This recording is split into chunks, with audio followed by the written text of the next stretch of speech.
Hello, and welcome back to the Bear Cave for what will be something a little bit different today.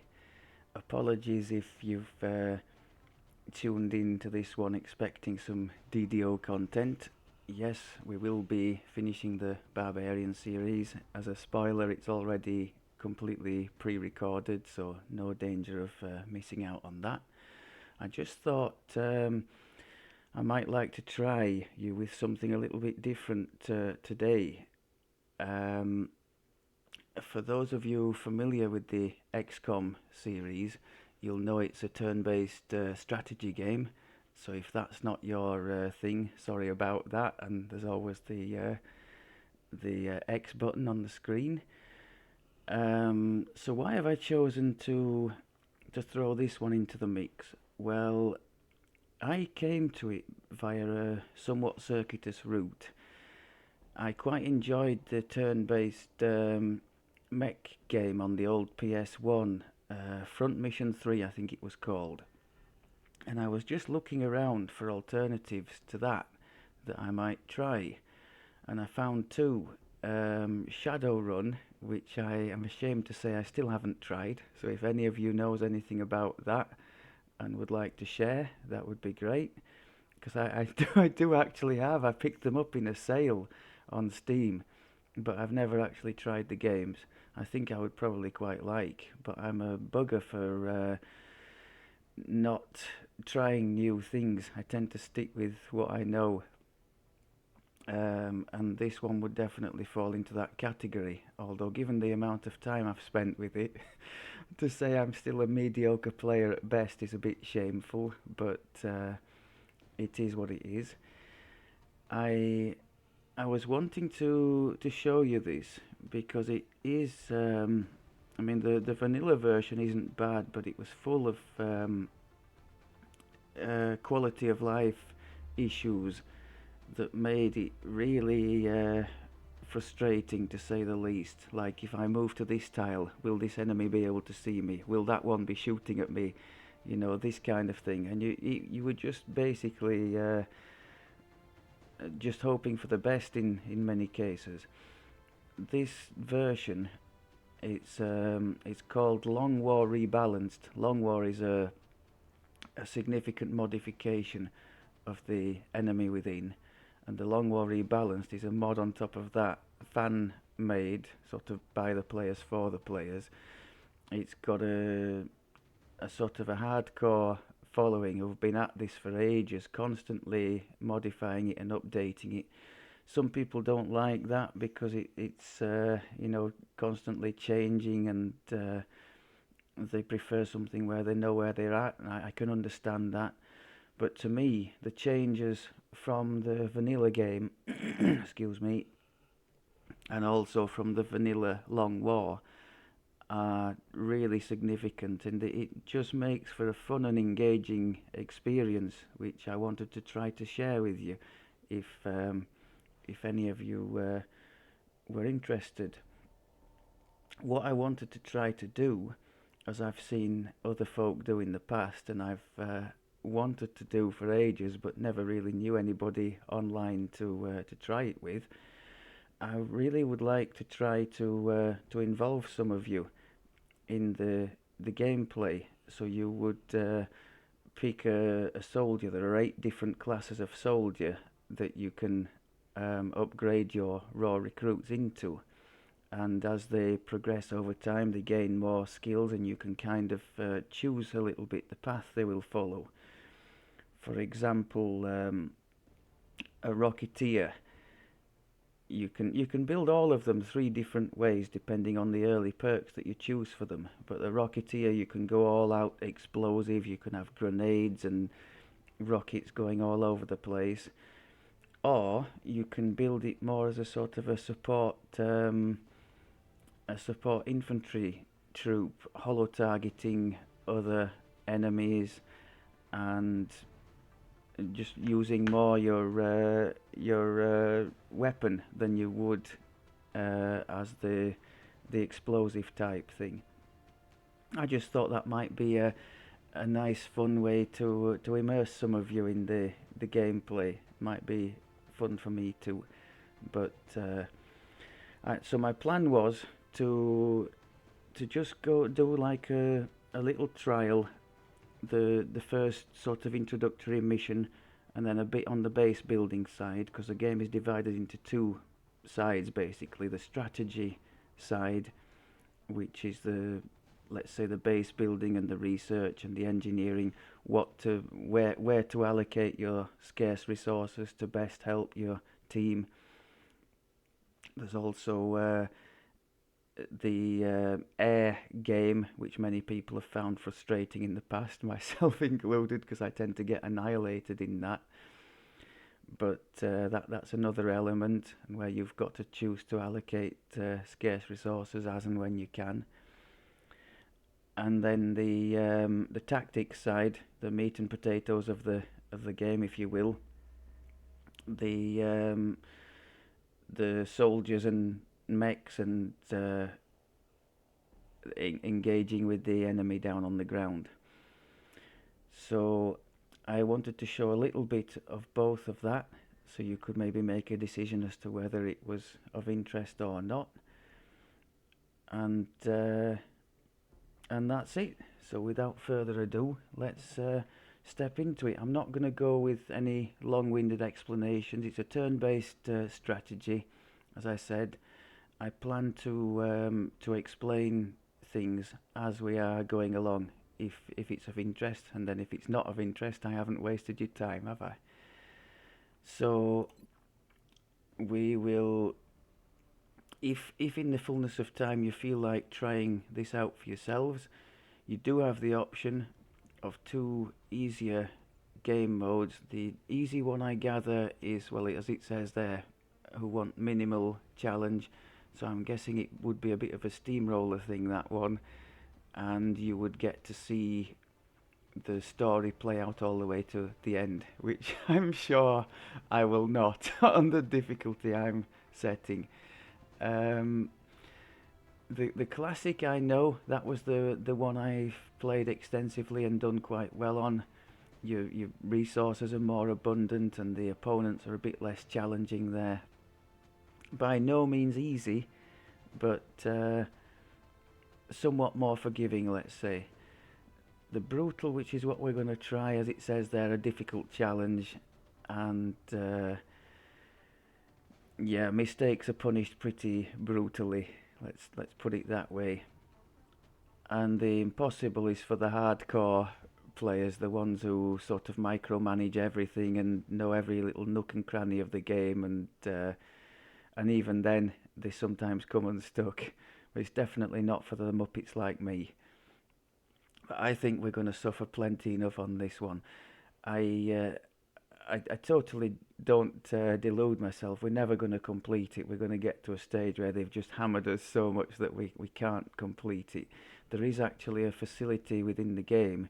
At the end of each month, it gives you a grade based on how likely it thinks you are to have a shot at completing it in the end. I'm given to understand that a C or better is, okay, keep going. And when you start dipping below that, the game's assessment is that you're going to struggle to keep up with the enemy development and to ultimately have a go at completing it. So maybe that could be our barometer. Once we start getting lower than a C, it's time to pull the plug.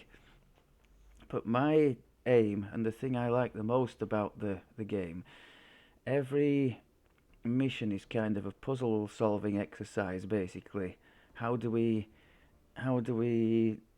manufacture a situation where we can be successful here without getting our troops slaughtered and that kind of thing?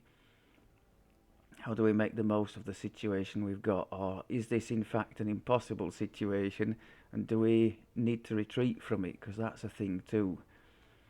Some of the nicest ones I've had have been situations where it just seems utterly overwhelming, and somehow by luck or by a couple of nice moves, you manage to snatch victory from the jaws of defeat, and that's a great feeling. And the opposite to that, of course, is when you get utterly slaughtered in a mission and you're left thinking, oh, well, should I even have taken this on? What went so badly wrong? So you can go to opposite extremes of emotions in this one, that's for sure. If you look at other YouTubes of people playing the game, you'll see that for sure. I would like to dwell on the nice successes, not on the inevitable spectre of defeat at the end. So yes, we're going to do the brutal. I'm going to put it on Iron Man, which just basically records everything that we do. We can't go back, so in case you were wondering, I'm not going to just re-record everything in order to get a favourable outcome. You can't do that with the Iron Man. It just auto saves everything that you do. And there are plenty of options here that you can add in, like to make the air game easier or to give your soldiers more aim and all that. I'm not going to tinker with anything apart from giving us the facility to choose which class each rookie promotes into. So if there were any of you who wanted a specific class, we could do that if it's of interest. That's the only thing I'm going to do. It makes it a bit easier for the player as well. Like, let's say you're very short of a certain class and you really need one, but there's no rookies promoting into that, then you can tinker with it and make sure that you've got one. You'll understand that a bit more as we get into it. I'm going to leave this to run, the intro, so that those who are not familiar with the game just get a little idea of what it's about. Basically, it's a think of the Aliens series of films, like an alien invasion, and your job as Earth's last line of defense is to try to repel that, or in my case, to stand for as long as possible without being annihilated.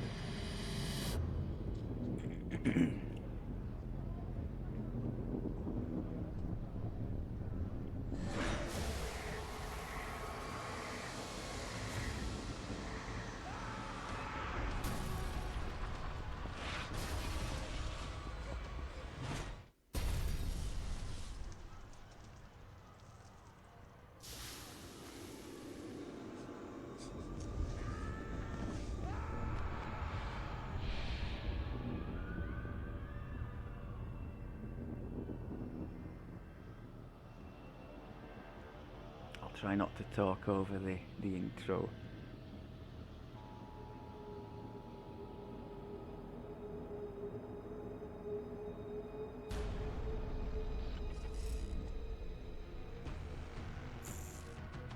Hello, Commander.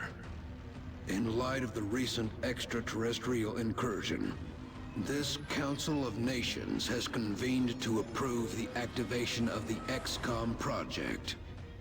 You have been chosen to lead this initiative, to oversee our first and last line of defense.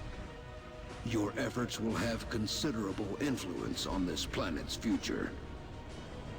We urge you to keep that in mind as you proceed.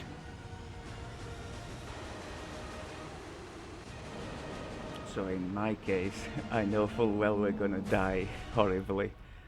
Just want to take as many of them as I can with us.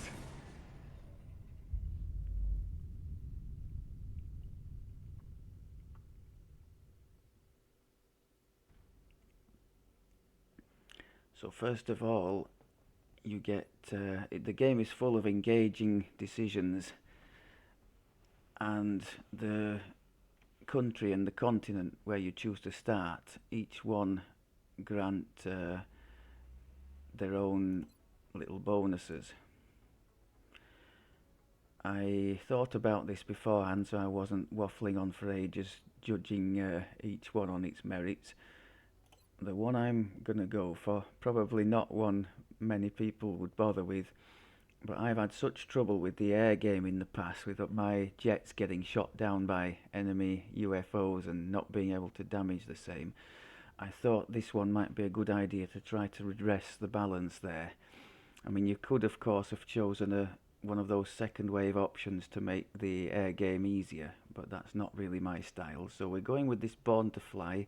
We have a couple of extra jets to start with. Pilots gain a lot more aim per kill than they normally would. So if we really want something shooting down, we should send the pilots with the most kills out after it, and more crit chance as well. So that's what we're going for. Now as soon as we've picked this, we're going to be thrown into the first mission. So let me just explain that there's a continent bonus as well. So if we have control over, in this case, the South America has two, Brazil and Argentina. If we have those two, as I demonstrate my amazing geographical knowledge, then we get this this little bonus here. Countries resistant to increases in panic, and it's actually the weakest bonus in my opinion, which is maybe why we get more starting cash than, let's say, some of the others. Look at the strength of the bonus for Canada and Americas. This will be the air superiority, so cheaper jets and weapons for them, and actually better performing aircraft as well there. So that's a nice one to go into, and it's a popular starting point, the American one. But we're going to go with Brazil, and we're going to go straight into the first mission. We're moving into Argentina next. The threat there seems to be the most pressing. We've picked up a local broadcast indicating alien activity within a major metropolitan area. We should get down there and eliminate any hostiles. I've tried to tone down the game sound because the gunfire in particular is a bit ear-shattering, so I've done my best with that while keeping the voice overs at maximum, like you just heard there. So hopefully I haven't done too bad a job with that. Let me know if it's not good, if there's something that needs tweaking. Strike one, this is Central. You are free to engage all hostile contacts in the AO. Don't take any chances. So basically, it's dropped us into this first mission with our raw recruits and this little thing here, which is known as a shiv, and this will be our tank for the mission. So anytime we've got enemies in sight, we want to make sure they can see this and shoot at it rather than brutalizing our soldiers. This thing doesn't use cover, but the concept of cover for the soldiers is extremely important in keeping them alive. The full shield there, you can see if I move to that position, I've got full cover from two sides. And then there's the half shield there, you can see we have half cover in those positions. Full cover is the best one, giving the most defense from incoming fire and also most damage resistance if we do happen to get hit there. If we're ever out of cover, we have a very big chance to be crit by the opponent, and we will not survive very long if somebody's firing on us in that situation. So cover very important for the soldiers. The blue area, each soldier has two moves, two action points they can use during their turn. The blue area is where we can get to with one. So the standard thing would be to move into cover and maybe take a shot if we can do something, or throw a grenade or something. So move and act would be the standard procedure. If we want to use both our moves for running, known as a dash, we can. So we can go to like there in the yellow area. Problem with that is if we reveal something, then we can't do a meaningful action. We can do a little move away from it, but we can't do a meaningful action like a shot or a grenade or something. So using the blue move and seeing what happens is a good thing in general. Now at the moment we don't have anything revealed, so we're on the hunt for the aliens in this particular area. Meld there is one of the game's resources, and it's always nice to acquire it. It appears in most missions in the form of these glowing yellow canisters. I'm often tempted to to go running after the meld at the expense of soldiers' lives, and I've got to try and talk myself out of that. The soldiers are your, you know, your future. If you get too many of them killed, it's not going to end well, because they're a costly resource as well. I think it costs nearly 200 credits to hire a new soldier. I'm still trying to... I've left this one out of cover because at the moment we have no enemies active. There's a handy little thing on the F1 key. Oh, I've just finished the turn, so I can't show you. I'll show you next turn. So we've seen a meld canister just there. I could and probably should send somebody to get that before we start engaging in hostilities. On the move.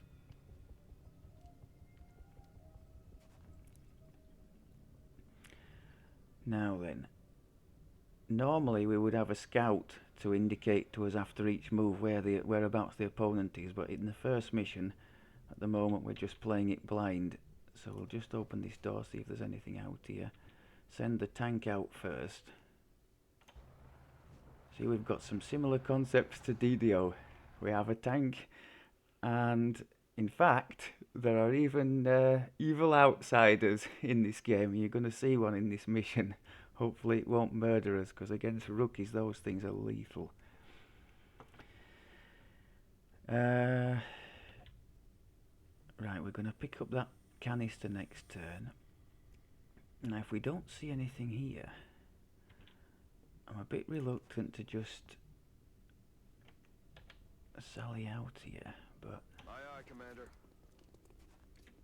normally there would be things wandering around here, from which you will deduce that I've done the first mission a fair few times on account of being rubbish and getting shot to pieces in it. Solid copy. Not with this Okay.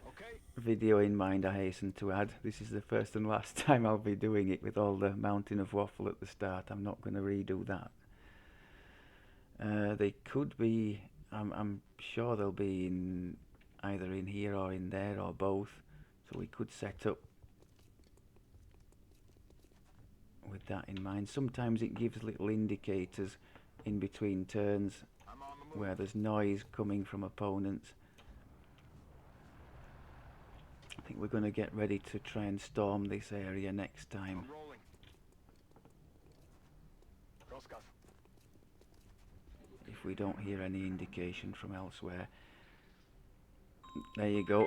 There's some... well, let me just switch that phone off.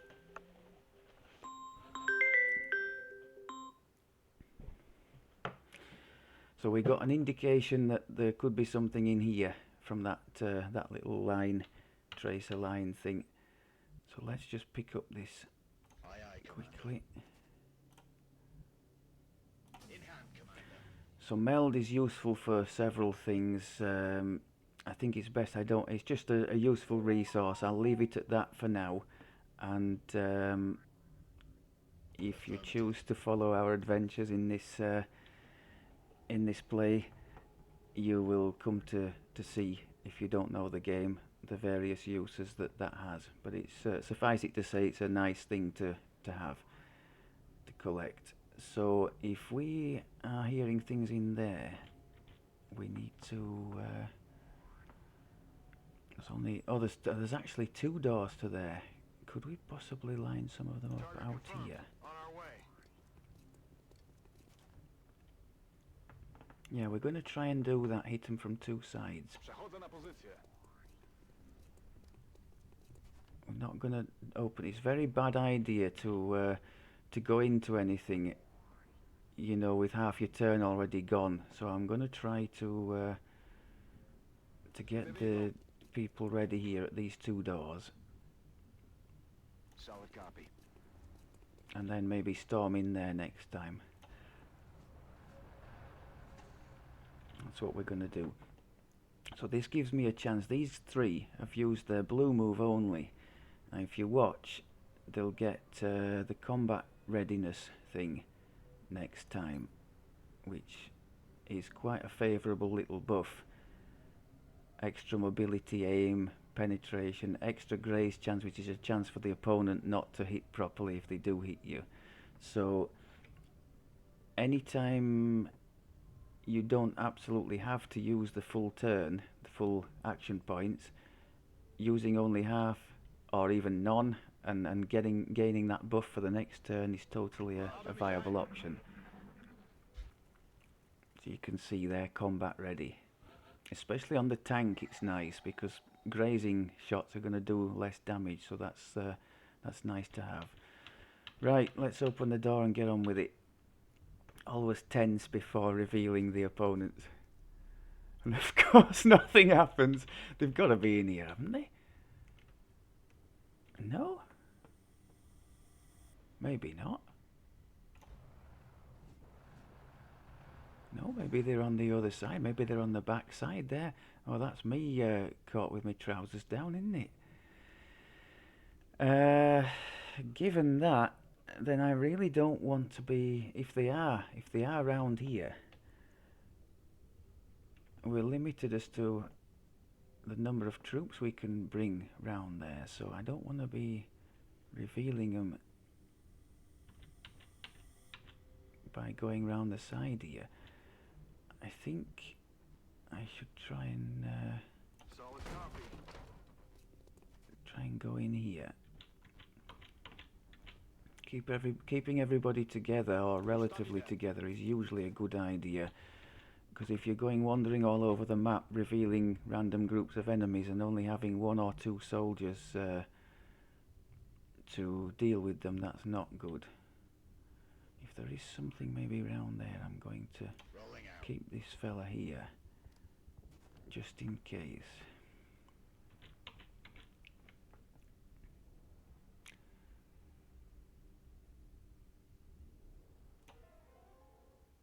Oh! Did you hear that little noise there, that little piano riff? That tells me the position I've clicked on there is actually something there that we haven't yet seen or revealed. Oh wow, that was lucky. I was going to send the shiv down there. So now we know there's something in there. We may be able to just set things up and not reveal them, which would be quite advantageous to us. Position confirmed. Alien life Oh on crud, Earth. oh that's not We're good. witnessing something That never was on the before last seen in move as recorded well. history. That's another mechanic of the game. One group, if they can see a second group, which they obviously could because they were in here, the first group has revealed the second one, and now we're faced with, I can show you the F1 thing, it tells us how many are active, so we've got 6. So 6 against 6 now is less than ideal. So what can we do to help push the things in our favour? Right, we have a grenade on this one. We could Overwatch, which means we can take a shot in their turn if they do something like a movement or an action. Or, yeah, we have a grenade there. I definitely think we should push the shiv into a position where it both threatens them and they can all see it, or most of them can see it, which is the case there, because they have mind control capabilities, PSI abilities, which will work nastily on our soldiers but not against the shiv. So I've given up our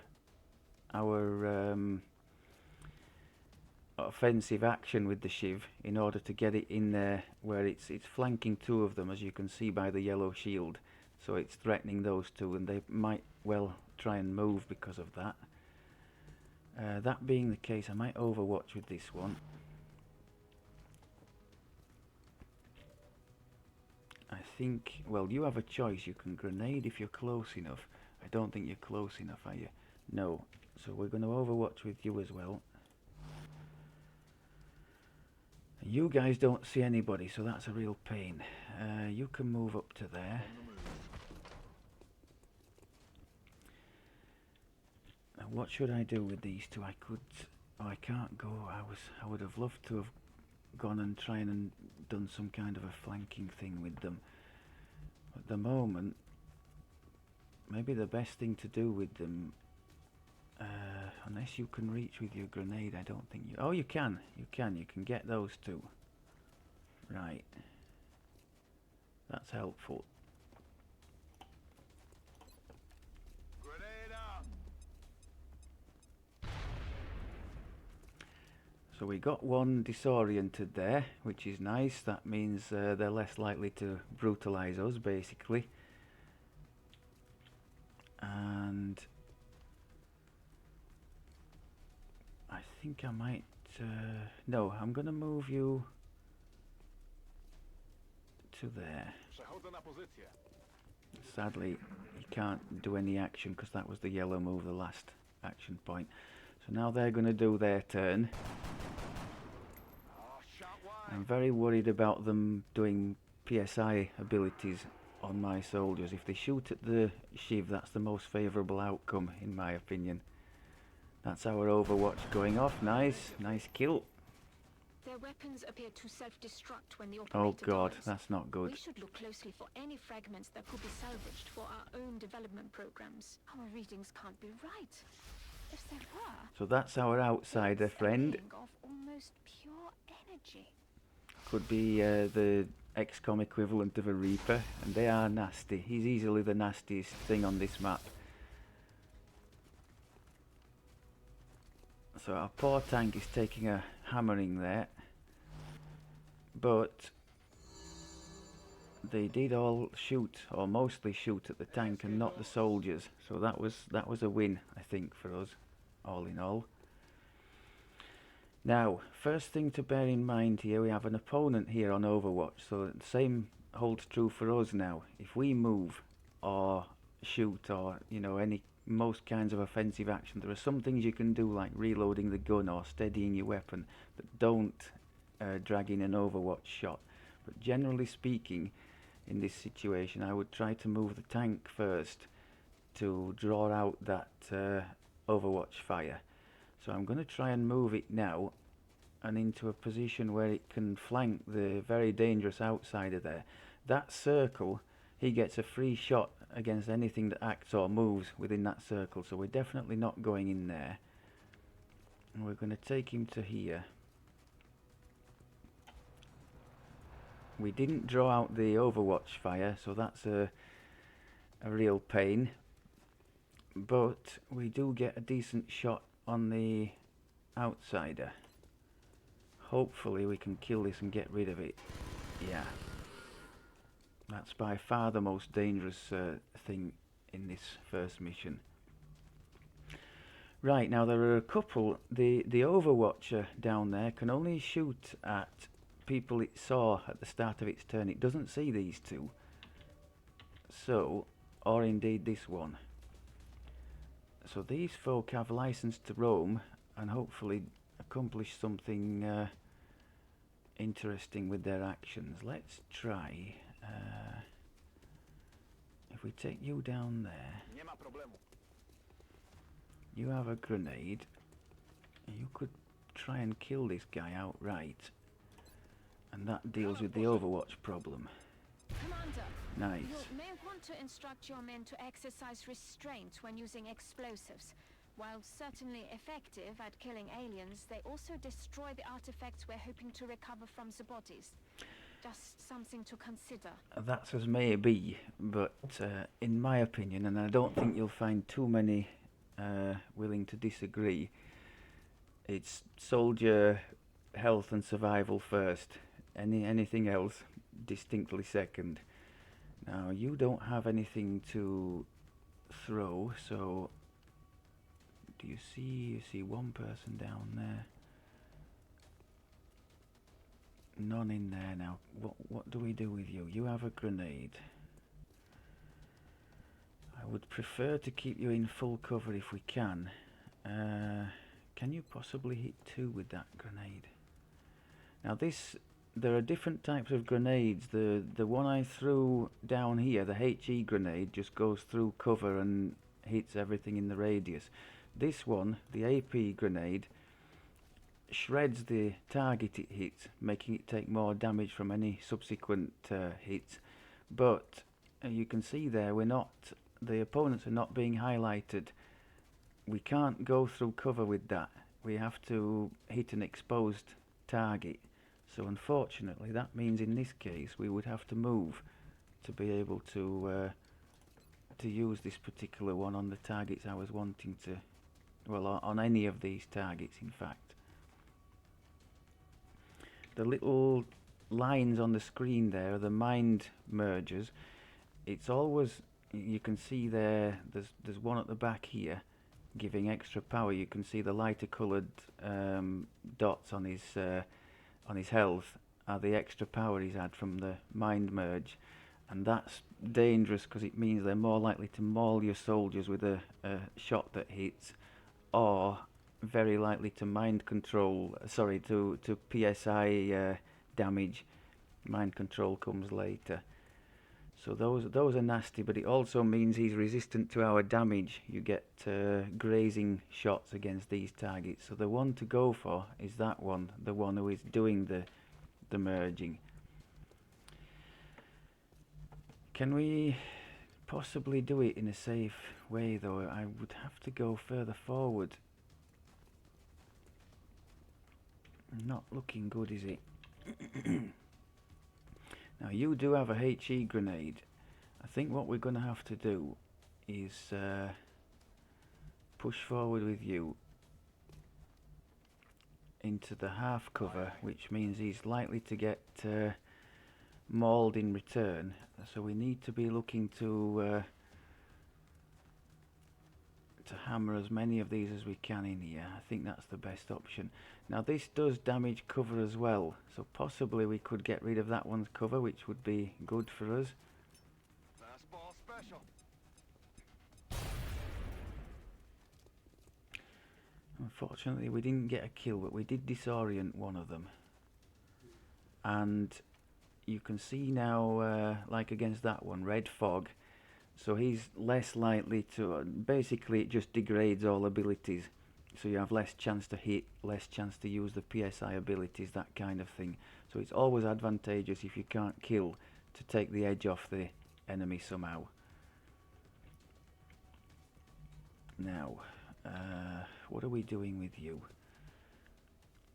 These are all flanked, so they're all liable to try to move perhaps.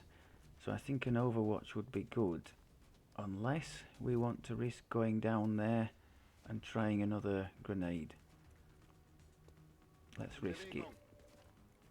The advantage of grenades is they always hit, as opposed to the gunshots, which are maybe, maybe not. Now if we're lucky, we could kill two here.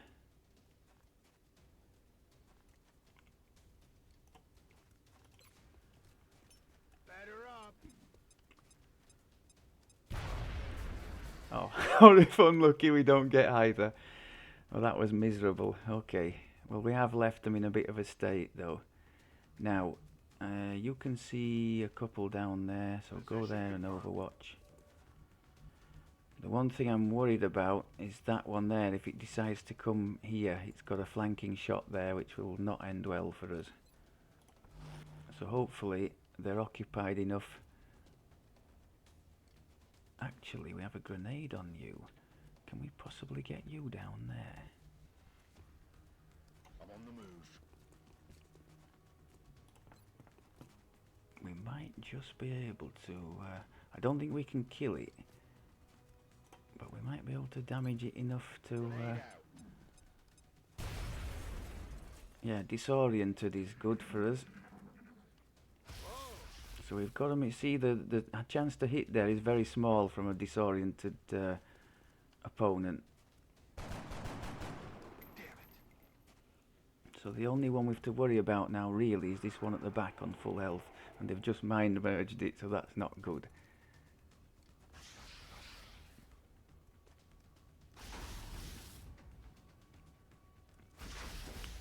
See, he's absolutely smashed our Shiv. Luckily it was the Shiv and not the soldiers. The Shiv has been damaged there. When you go into the green, which is the actual health. The white is the armor, and green is actual health. Whenever you go into the green, if it's mechanical, it's damaged and it takes time to repair after the mission.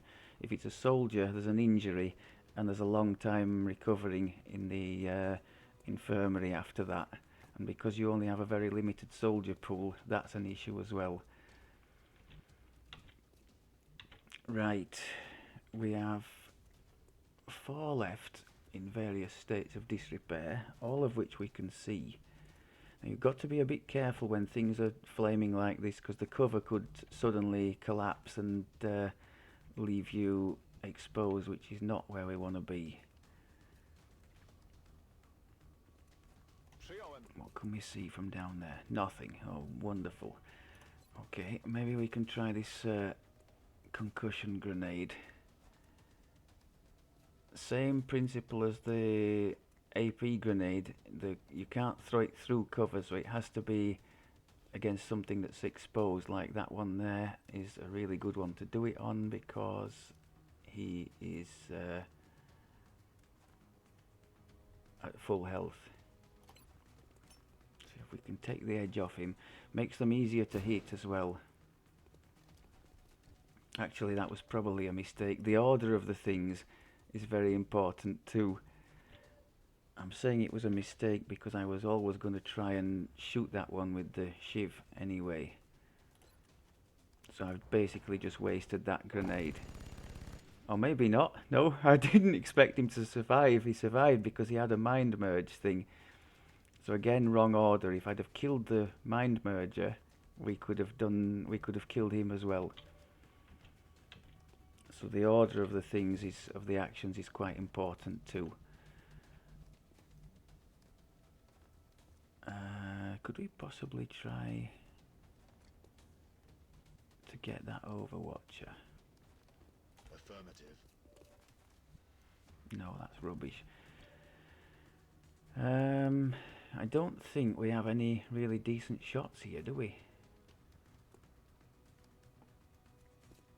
So we have 2 choices. I think we're going to Overwatch with these who are not being overwatched on. If you Overwatch is something that does attract reaction fire, you get 1 reaction shot from the enemies for doing an Overwatch yourself. So with these 2 can't do that. So what we're going to do with these, we're going to steady the weapons. A steadied weapon shot, you can see there, it's indicating it's steadied. Doesn't attract reaction fire to steady it.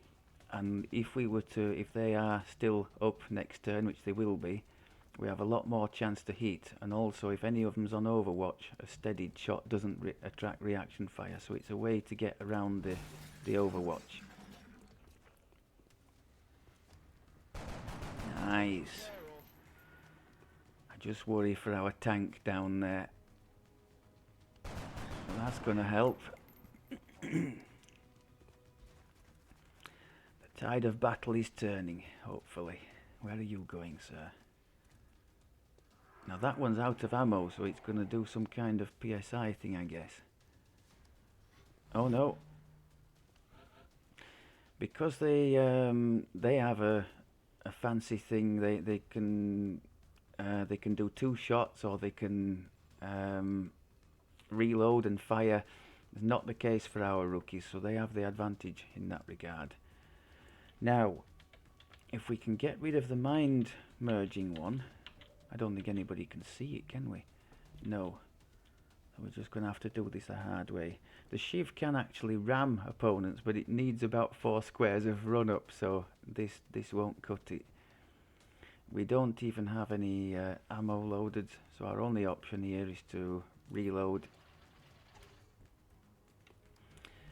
Now, we have 2 people here with steadied weapons, so there's a chance to demonstrate the anti-Overwatch mechanic. Because they're steadied, they get a lot bigger chance to hit there, look, 100%, and we're not going to attract the Overwatch fire. So happy days. And we actually broke the Overwatch there by doing a significant amount of damage to him. So now, any of the soldiers can shoot. We'll use the steadied one, just because otherwise we would waste it. Hostiles pacified. So we just have that one to go at now.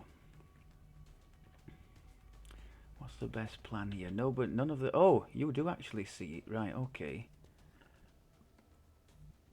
Do you see it from there? Yes. See at the top of the screen there, something really nice with this mod that isn't part of the original game.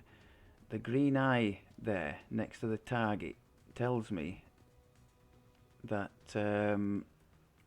if I move to this space, I will be able to see that target and shoot at it or overwatch it, whatever. So it's just really handy quality of life for planning the strategy side of things. So we're going to overwatch that. Can anybody else move to a place where they can see? I don't think they can. So we're going to have to do some dashing here, I think. Let's do this. I think best case he stays where he is and shoots at the shiv if he can see it.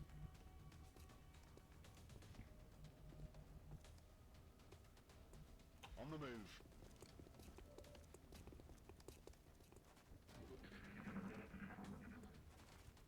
Oh, he's shooting at a soldier, that's not good.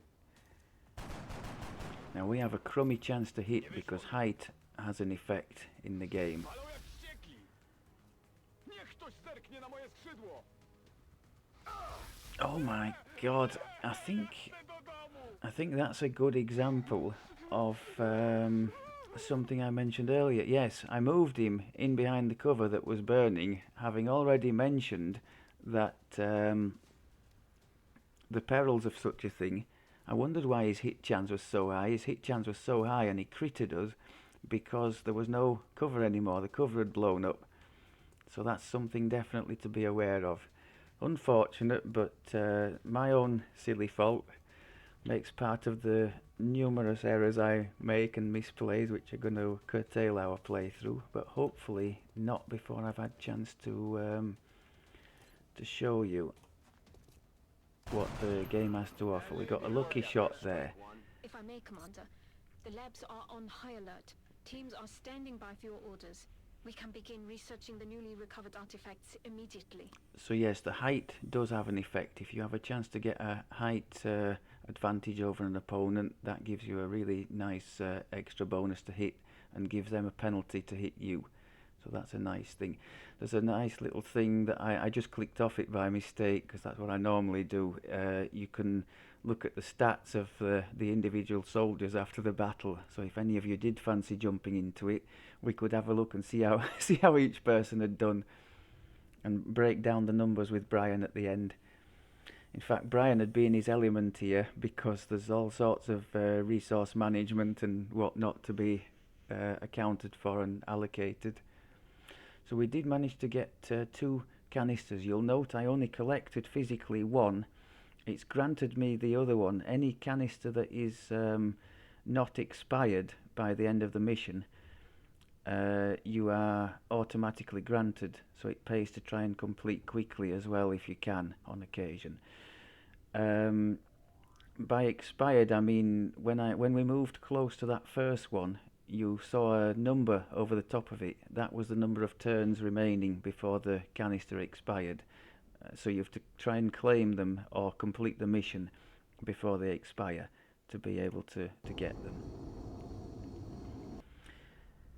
So we've come back with a damaged shiv and an injured soldier, but could have been much worse. We could have had deaths and things, so...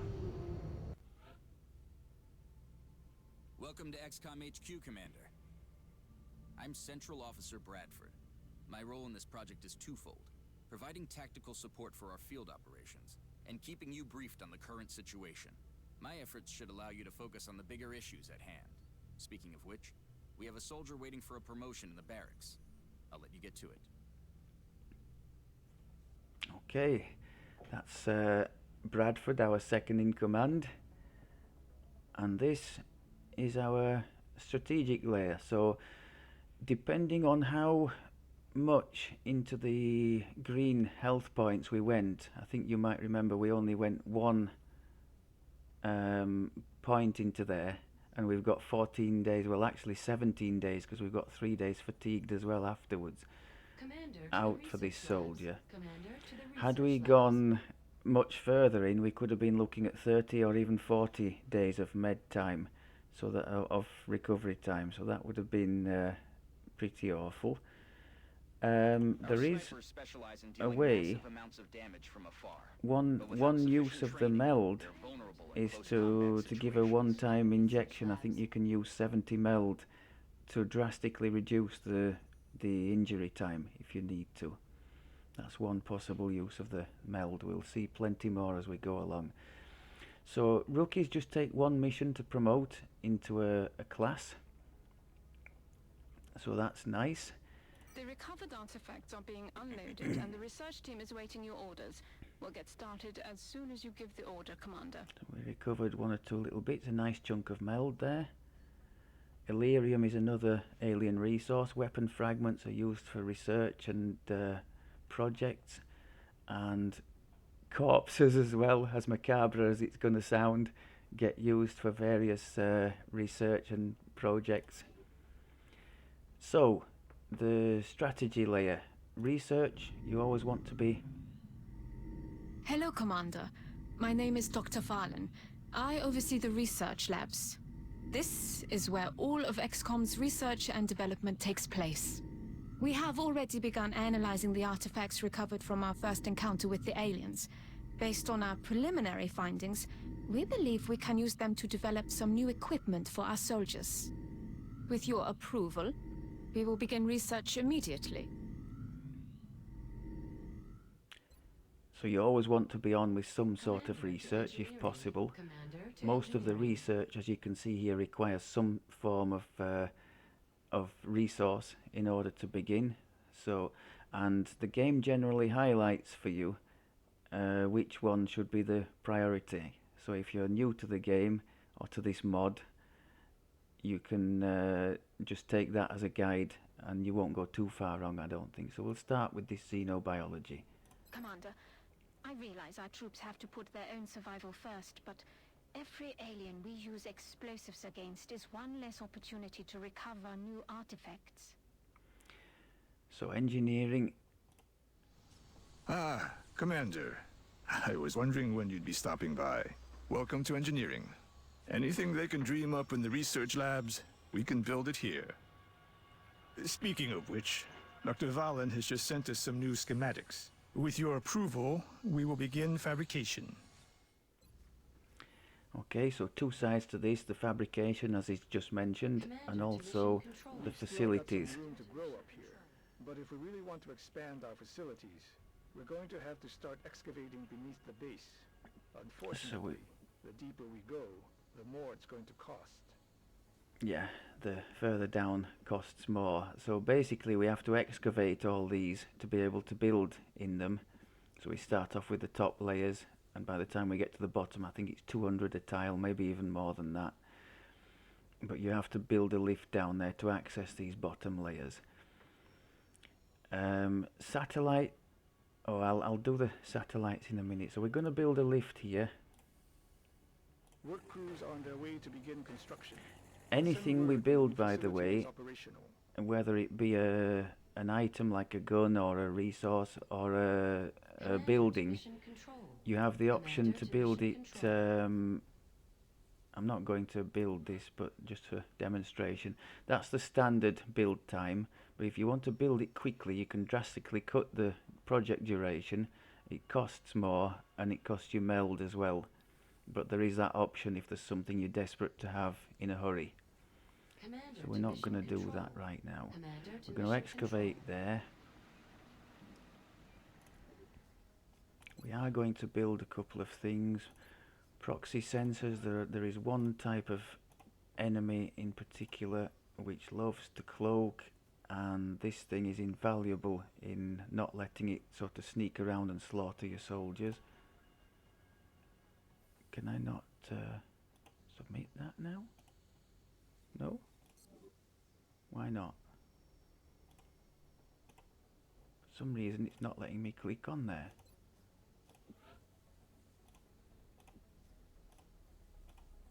Why can't we submit order? Ah, okay.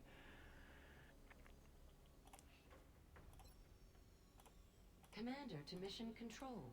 Commander to Trouble mission clicking control. on there for some reason. We'll have... Come on. Right, so the motion tracker is a thing equipable by our Shiv. Similar idea to give us an idea of whereabouts things are on the field, and I think also it can uncloak those nasty opponents I'm talking about, of which more later. There are not going to be any at the moment, but it pays to be prepared. Commander to mission control. So, satellites, yes. Every member of the council is going to want satellite coverage, so we should plan our deployments carefully. This basically is just a representation of the amount of panic in each country caused by the alien bombings and kidnappings and Lord knows what else. And as you can see there, we have one satellite in our home country of Brazil. So our priority to start with, I think, should be to, as soon as we are able, because at the moment you can see we have one in orbit. We're not allowed to put any more satellites in orbit. We would like one in Argentina to get the set there, and then maybe move into the Americas for that nice air bonus I mentioned. To do that, we need to build another satellite uplink, or later on a satellite nexus, which gets you the ability to launch extra satellites. I should mention as well, for the buildings, each one of the same type that you build next to each other attracts a bonus. So we'll obviously try and build another satellite uplink or nexus next to this first one, and then we'll get an ability to launch an extra satellite just from the fact that we've got an adjacency bonus there. And that works for all the similar types of building. So our laboratories, which will help research, our workshops, which is obviously the manufacturing side of it, they will all benefit from adjacency. So we want to think carefully about where we put what, so that we can keep things together. My thinking is satellites up here in this area, power facilities down here, because that steam, we can build a thermo generator on there, which is nice to have. Laboratories down here. This top row we could put a row of like workshop type things, foundry, repair bay and a workshop maybe, and there the buildings essential to complete the game, alien containment, officer training school, which leads you to have officers in your ranks, which can bring various nice bonuses. And later on there's is it called a hyperwave chamber that allows you to see which types of aliens are in some of the missions, which is very helpful when planning your squad loadout for such things. Anyway, that's the future. I think I've more or less covered everything I wanted to. No, I haven't quite. The air game. So we have 5 jets. You normally start with 3, but our starting continent bonus has given us 2 more. I am going to rename them so they have a catchy title. And we are going to edit. We have a choice between avalanche missiles, which is steady away pew pew type things, or the Stingray, which is one big shot and then basically done. So what I tend to do with these is just engage the opponent, wait for the big shot to fire, and whether it hits or misses, I then abort the interception to save our aircraft from any more damage.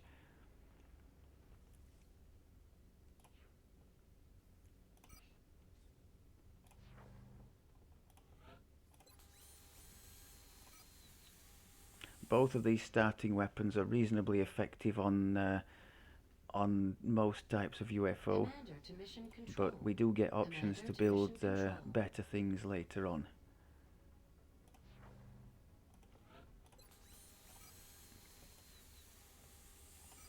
So particularly with our starting bonus in mind, it's going to pay us to rack up kills on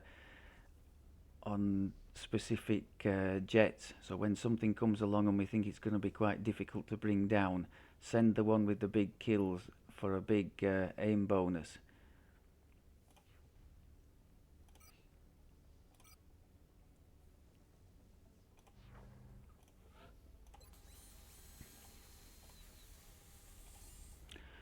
Okay, so we're about to start going into the game proper.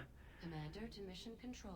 Going into mission control will activate when you press the scan for activity. Basically, that fast forwards the game, if you didn't know, and the time starts zooming along, and it stops when the next event happens. Either our research there for xenobiology will complete, or the aliens will do something and we'll have to respond to it, that kind of thing.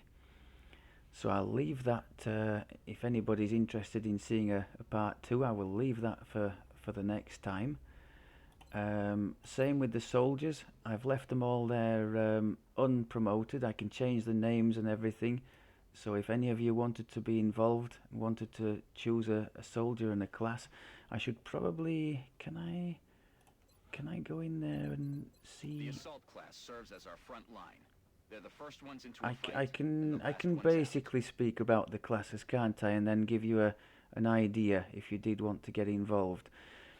So, infantry, as it sounds, they are the sort of mid-range shooty class.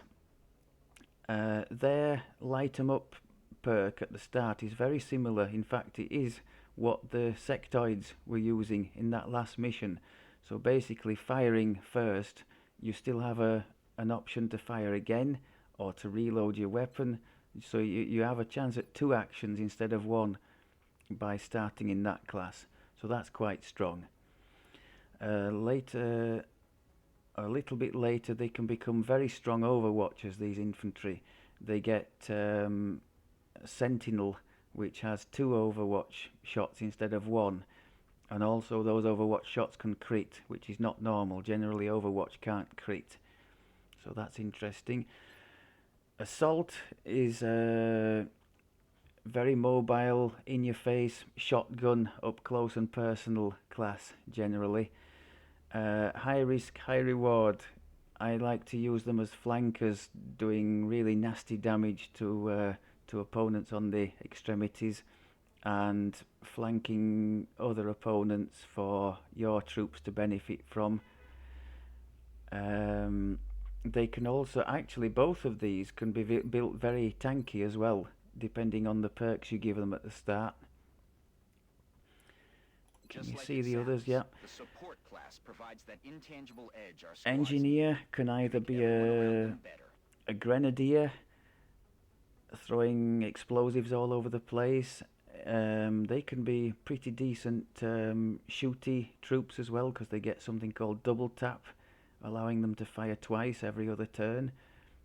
And they can also be support grenadiers, using smoke and flashbang grenades, that kind of thing.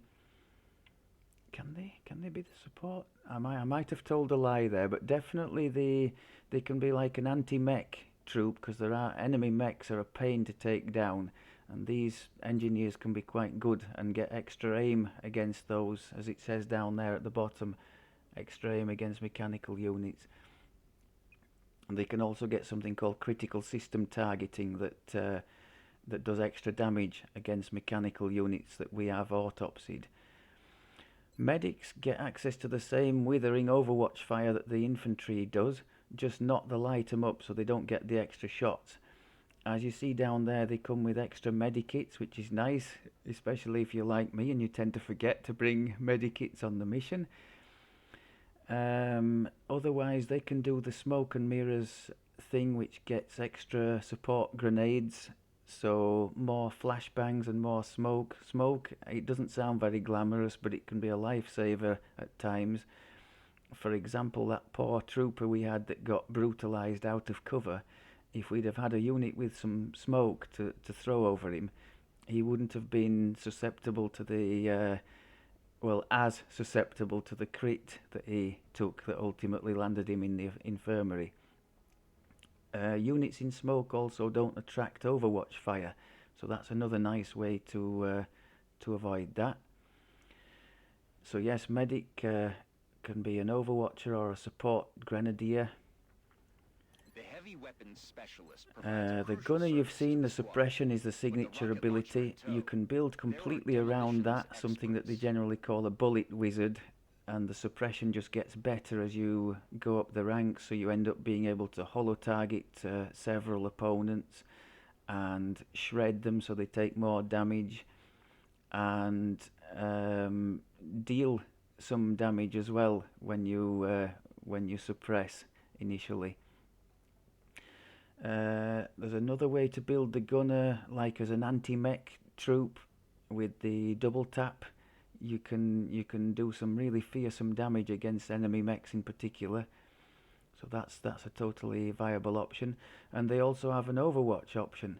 I'm not sure it's the best thing for a gunner to be, but there is that option in the tree. Rocketeers, I tend to build mine full explosives, so they have 1, later 2, maybe even 3 explosive rockets to fire, and a whole host of explosive grenades as well to use. If you don't fancy that, they can still have the rockets, but they can be focused more on support grenades, acid grenades to strip the armor from opposing mechanical units, and the flashbang things that you've seen us use in the intro there. Smoke as well, very helpful.